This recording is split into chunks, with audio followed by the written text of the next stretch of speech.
everybody. Welcome to episode 6 of The Locker Room. I'm joined by Zach, looking amazing as always. How we been? What's been Good, happening? man. I'm back from Boston, wearing my full merch, which we'll get into later. But yeah, recovered from being sick. Shout out Eric for his weak immune system and giving me whatever he had. So that was cool. But yeah, feeling good.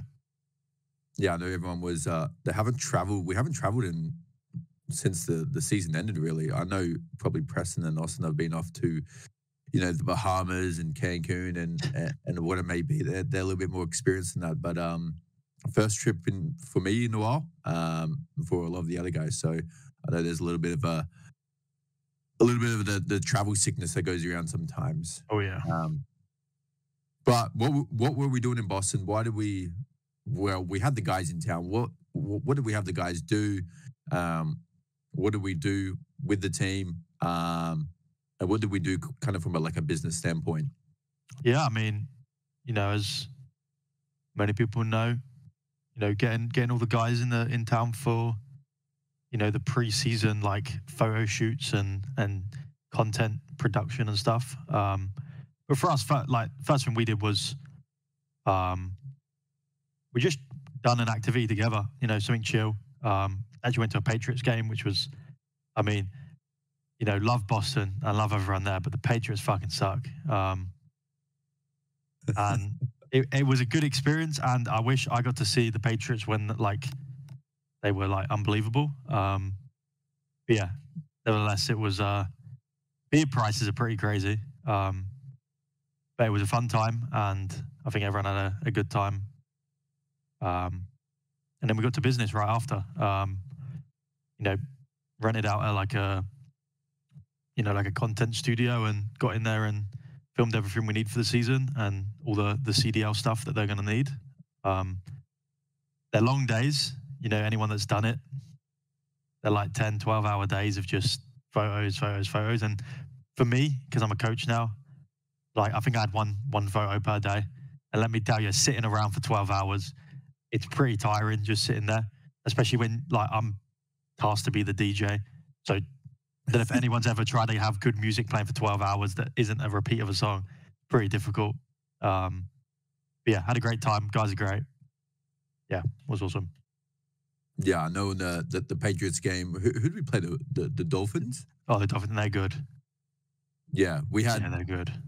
Well, I see, when we were there, everyone was standing, at least in my row, for the whole game. There was no sitting down. And I don't know if that's a Patriots Boston thing, because then I see on Twitter some other videos of them fighting if someone's not sitting down. I'm everyone was standing the whole entire time. Yeah. Had the Dolphins guy in our kind of little quadrant kind of thing, and we're going back and forth there, but didn't get he had the last laugh. And yeah, photo shoots for the whole, whether it be photos, whether it be videos, yeah, that's kind of where you come, and you really just want to get all the guys gelling together and seeing each other for the first time.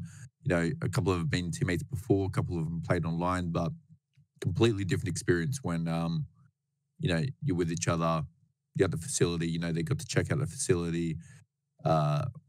They got some care package, merch packages, did a couple of activities. The weather was a little bit meh. It did rain on one of the photo shoot days, but I think all in all, the guys were very patient. Preston and Austin have obviously done this before, so we really had them lead the way, and they kind of led by example for the younger guys who could see by hour 5, I think they were ready to have a nap. Yeah. Cat was struggling for sure. Trying to keep him going. Even Eric, who does runs and stuff, he was you could just see the withering away. So. But yeah, was a really good experience for sure. I know my first impression, but what's your first impression of the guys all being together as a group? Obviously, you're the one that put this team together with a hint of me, but majority of you. So what's your first impression? Yeah, I think my first impression was these guys were gelling like no tomorrow. I think there was plenty of laughs throughout the week. The vibes were good. and it was all very natural, nothing forced.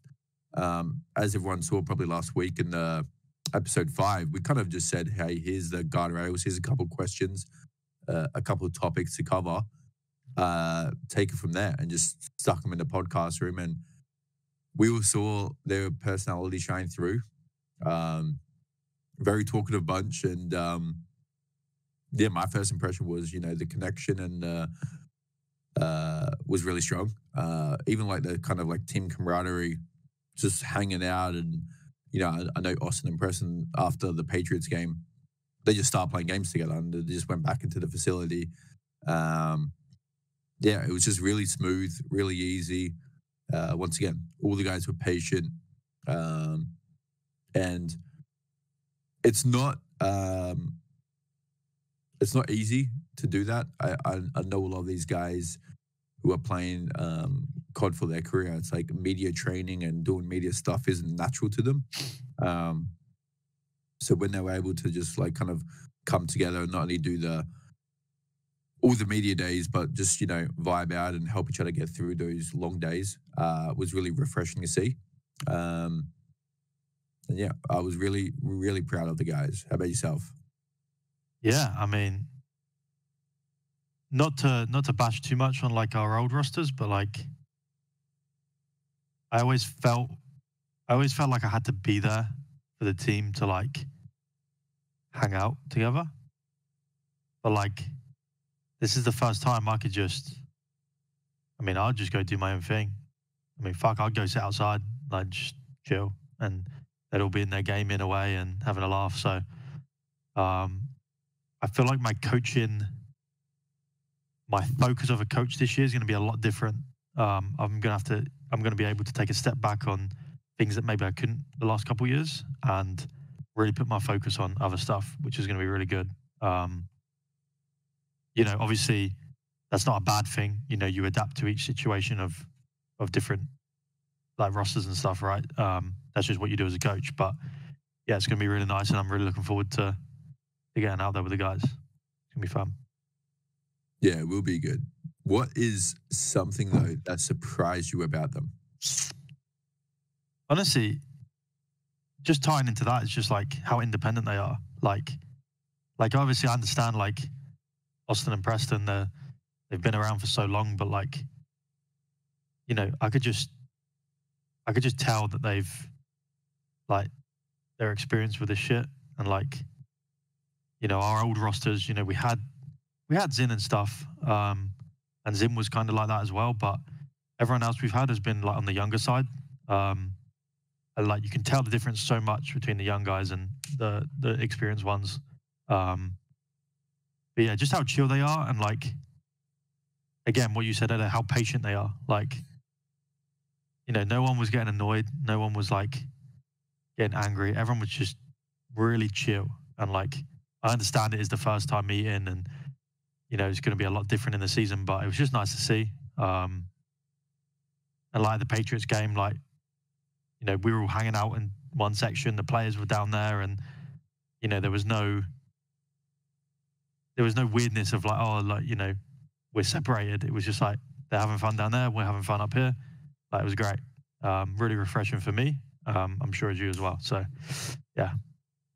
Yeah, no, I think, like you mentioned, I know Preston and Austin, they've done it all before, but just to see Cap and kind of Eric, like, you could see at times they're like, okay, what are they doing? And they're like analyzing what the experienced players are doing to them when they do it. It's kind of like a seamless transition and a smooth process. Yeah. And then they were coming out of their shells, like Eric started doing like Fortnite dances and all that stuff. Talking about the game. It was just really good. And yeah, like you said, first time, everyone likes to make a good impression, but it just seemed very, very natural, which was awesome. I know even in our like lounge room that we have, it was just, we could just keep talking about different subjects and everyone's 20%, 20%, 20%, 20%, like putting in their opinion and having their say, which was really cool. But now after, yourself being with the group and getting to know everyone a little bit better, how do you feel about your task of making sure that everyone is able to work together throughout the season, and how to build chemistry throughout the season. Yeah, I mean, you know, as many people know, back in the day, like coaches weren't really a thing. So like the chemistry was built just from the 4 players. You know, I came up in that era, you came up in that era, a lot of people did. So that like chemistry is just going to build naturally over time between the 4 of them, which is probably the healthiest way to do it. You can't force it as a coach. You know, I can't put 2 of them in a room and make them like each other. You know, it's got to come natural, and that's where you'll see the best results. But yeah, I mean, I'm excited to look at outside of the game things. You know, look at the players' weaknesses, look at their strengths, and how I can help them be better. You know, I don't want to be the only voice in the room telling people they're wrong or telling them, you know, no one wants to hear that they made a mistake. I don't think anyone does in any way of life. You know, I want to be the middleman. You know, when 2 players both have an idea, I want to be the guy that they come to, and like as a trio with Josh, with yourself involved, like we come to an agreement, a conclusion on what the best play is going forward and what we can try next. You know, it might be the case that both their ideas are really good and you just got to put them together, or they're just different, you know, just different situations. And like, I've always been the advocate that like a player telling their teammate that they've done something wrong is going to, you know, stick so much more than if I say it. Not saying I'm just going to sit there and never tell someone they did something wrong, but it just shouldn't only be the coaches. The players should be able to step up and, you know, during the season, I want to hear Cap tell Austin that he did something wrong, you know, because let me tell you, Austin's going to tell Cap that he's doing stuff wrong. That's going to happen.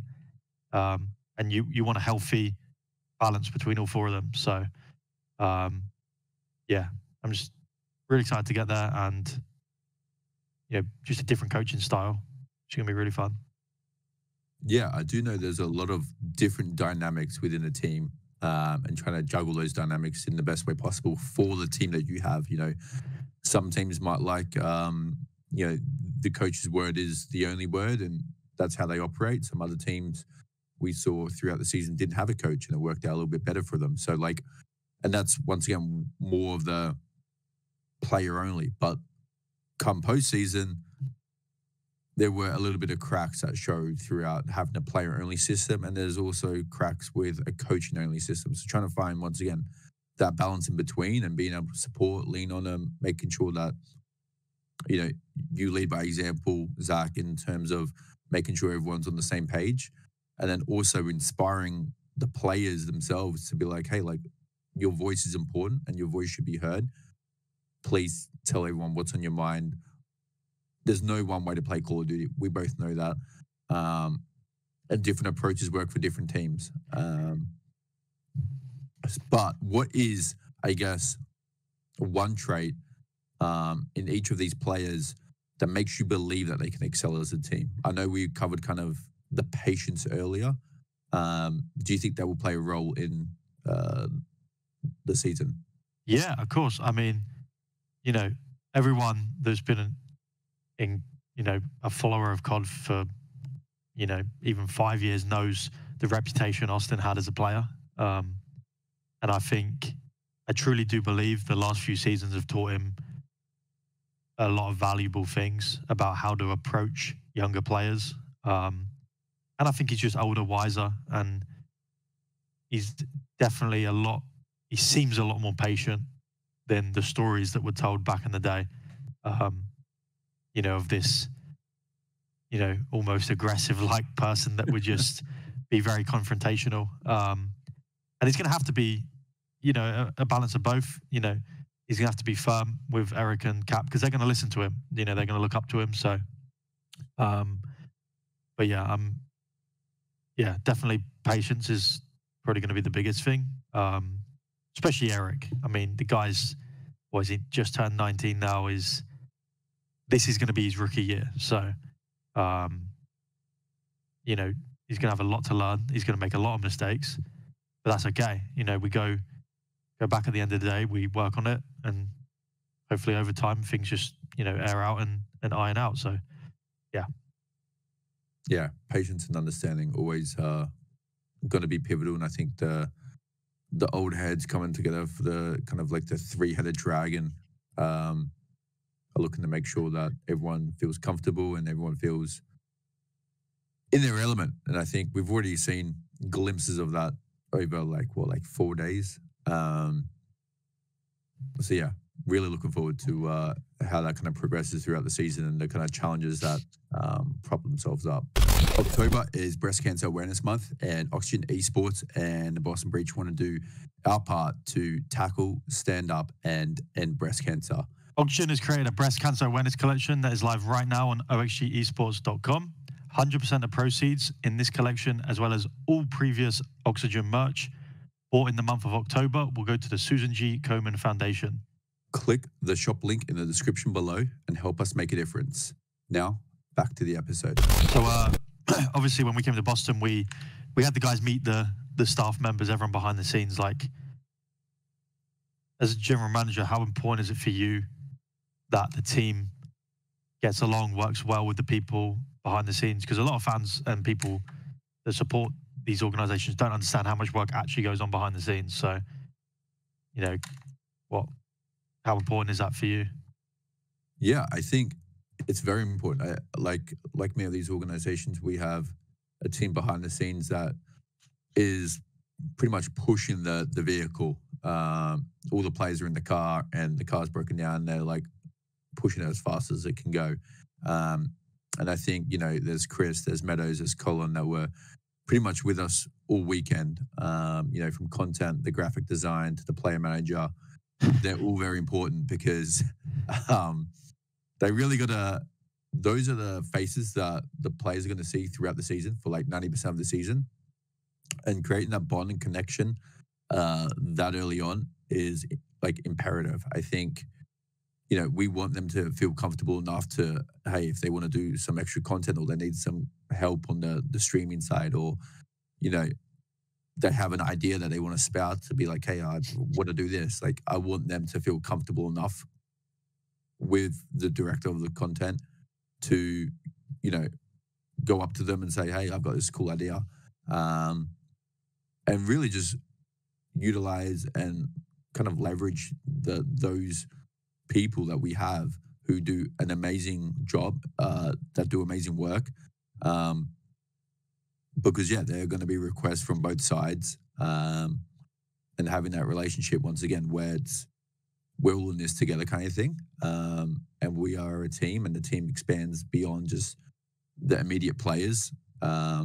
There's a whole workforce behind it all. So, yeah, like you mentioned, I don't think there's like a big enough thought, or people see how much actually goes behind the scenes. So get the players just acclimated with these people is really helpful for me. And they know that, hey, I think they become more grateful, and they go, hey, this is just not for myself. This is a big picture. But yeah, it's really important. And I know yourself and myself, we rely on these people as well at the company. And a lot of them, they are big fans of Call of Duty as well. So it's kind of, you know, they get to see some of the people that they may have never seen before in their life. And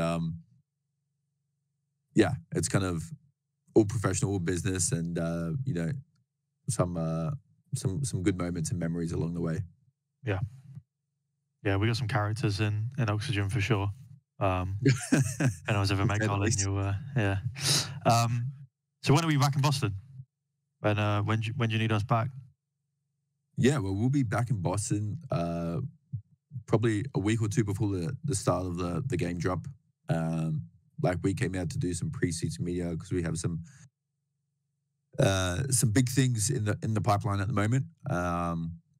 And, you know, getting them out there early, getting them out there before the game drops to make sure that, you know, they're well accustomed to the apartments, they know the routine, a couple last minute media asks, because we both know when the release happens, it's going to be staying up to 5 a.m., waking up at, I don't even want to know what time. 5 a.m. If you're getting 5 a.m., you're only making the quarterfinals, baby. We're going all the way.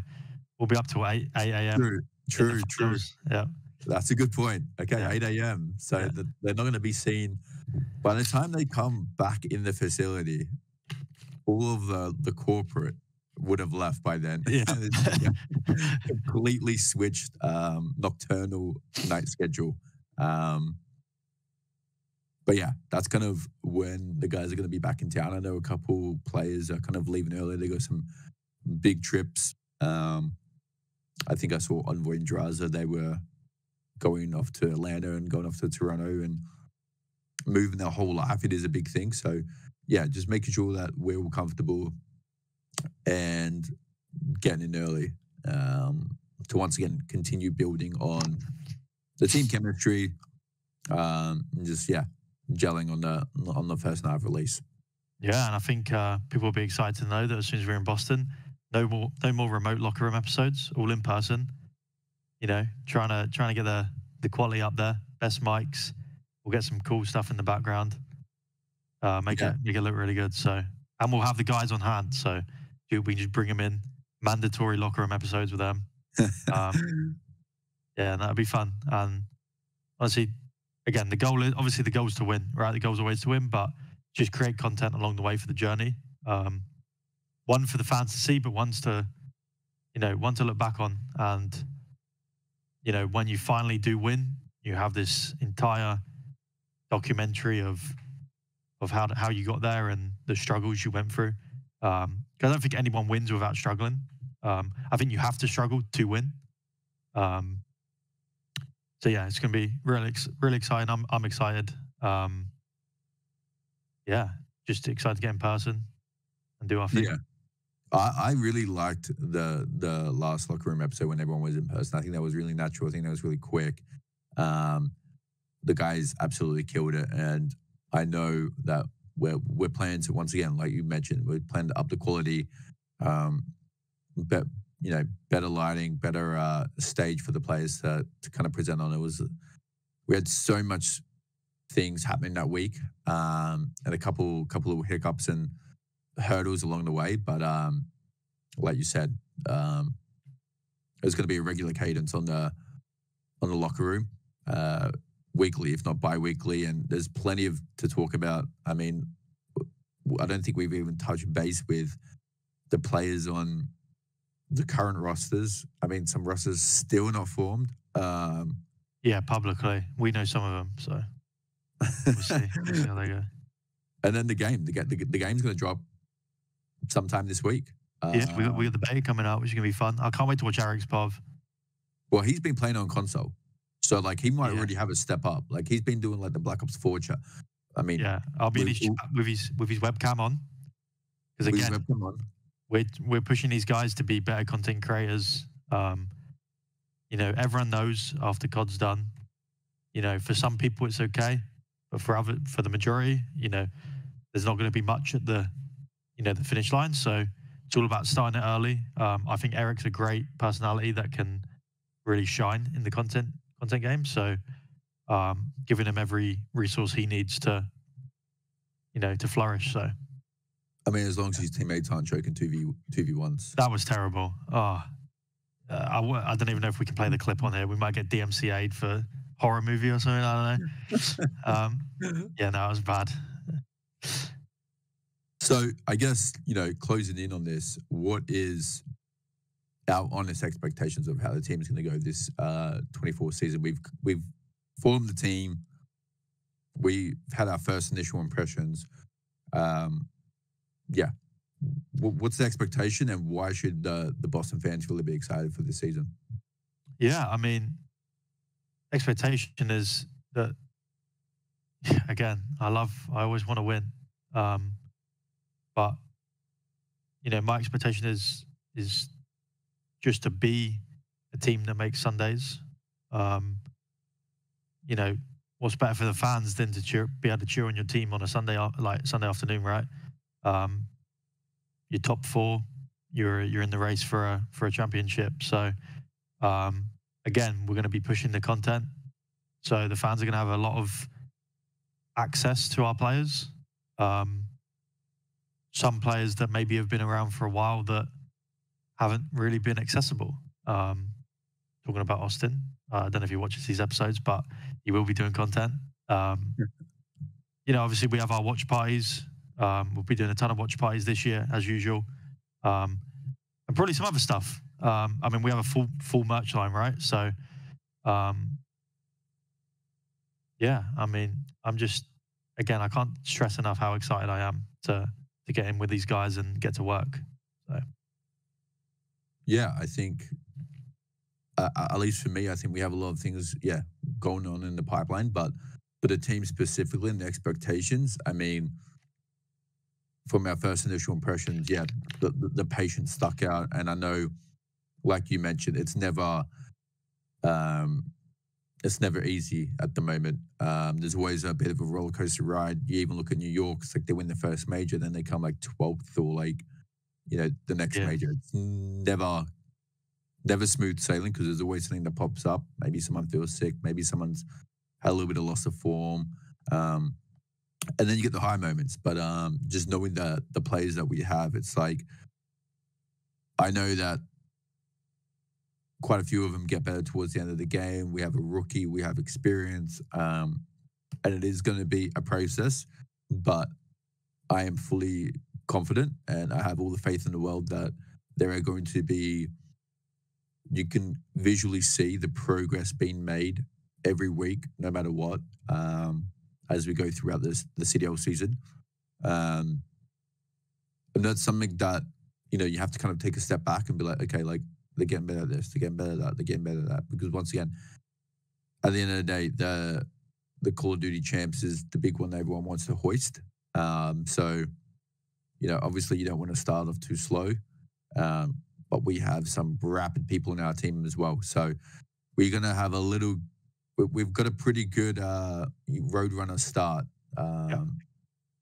with Cap and Eric to kind of create some confusion, a little bit of controlled chaos at the start, and then come through the midpoint is where we start to play our balanced game, and then towards the end a game of perfection where every inch, every second kind of counts, and that's all going to be nailed and drilled down. So my expectations is the sky's the limit.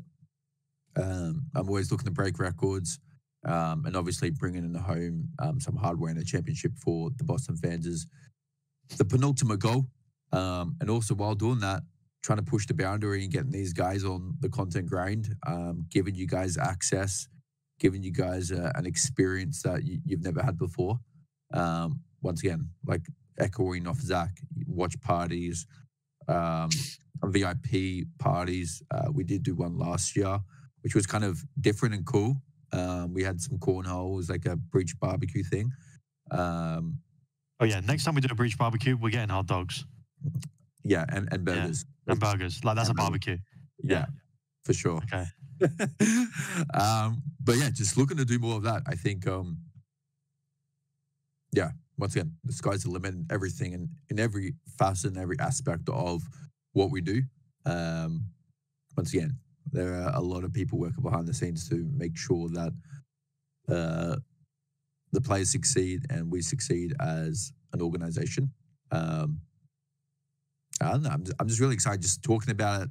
It feels like a little bit, not like a therapy session, but like I'm just like looking for. I'm like, wow, like what's today? Like we still got like another month and a week, so we got another 5 more weeks. Honestly, the season could start tomorrow, and I'd be happy. I'd be like, let's go. Yeah, let's get it going. But with that, if you guys are if you're liking the series and you're liking the content, make sure, I want to do a little plug here. Make sure you like, comment, and subscribe. Zach and I, we are refreshing the video every hour, seeing all the comments, seeing if we got an extra subscriber. I just want people to talk about me in the comments. That's pretty much it. Well, we're active. So any questions or something we can improve on? I know at the moment they're remote, so we will have on-site locker rooms coming up. And if you want to see anything else, whether or not you want a little bit more drama in these and talk about other rosters and honest opinions, we appreciate all of your support, though. So just, yeah, make sure like, comment, subscribe. Do appreciate it. And obviously, once again, we're scouring those messages. So anything that comes up, we will, for sure, I give you my promise that we will address it. No matter how, no matter how weird or controversial it may be. If you guys are playing the beta, please come back to this video, drop any question relating to MW2. I was about 13 at the time when MW2 came out, so I'm experienced. I was the best in my school. What can I say? I know a couple of nades, a couple of blocking nades, you know. I know all the line of sights. I can definitely help you. I don't know about Zach. Zach, I don't know. Did you? I was the best in my school. No, hands down, best in my school. You were homeschooled then, no? I was the nuke machine. No, I was not. I was the absolute nuke machine. What, you were doing the noob tubes on Wasteland? I was the king of Xbox. PS3 always thought they were better, but they came over and realized real quick. Wait, I came from PlayStation 3. Yeah, bunch of noobs. Yeah, you had PS Live down for a month, or whatever it was. Enjoy that. Yeah, that was terrible. That was. No, yeah, I mean, yeah. People can come back with questions, and you know, I'll text the guys, get the answers, and then I'll reply in the chat like it was from me. So I've got the loadout, guys. I got it. Okay, but yeah, that wraps up episode 6. Again, it's going to be in person very soon, so these episodes are going to shoot up in quality and hopefully a little bit more consistent when we have, you know, league games and stuff that we can talk about. So thank you everybody for watching. As Den said, like, comment, subscribe. Thank you everybody. Thank you.